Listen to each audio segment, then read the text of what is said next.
তো আসসালামু আলাইকুম ভাই। ওয়ালাইকুম আসসালাম।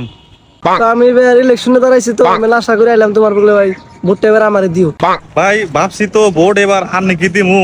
হুম হুম আর এবার আমি ভাবছি আঙ্গ বাড়ির যেটি ভোট আছে হুম। ব্যাগটি এবার মিলে আনারে দিন।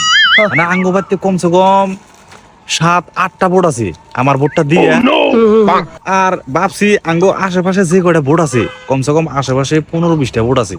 আর এই ভোট কয়টা আমি আনের নিয়ে কালেকশন করছি, কইছি এবার আন্নের ভোট দেন আঙ্গো আন্নের কথা কইছি। তো এবার সবাই স্বীকার হয়েছে আন্নে কি ভোট দিব। তো এবার ভোট কয়টা আন্নে পাবে। হ্যাঁ বড়িয়া হয়েছে, আমি জানি তুমি আমার জন্য কষ্ট করবে, আমার জন্য ভোট কালেকশন করে সব বড়িয়া থাকো। আমার আবার অন্যখানে ভোট কালেকশন করে বানাবো, তো আমি যাই না। বাসির ও বলে আমি ভোট দিব। ওর যে ব্যবহার, এই ভোটের টাইমে আসলে হারা সবের হাতে নানু মানো করে চাড়ও দিবেন নিয়ে শয়তান জানি ও ভোট একটা পাবো না।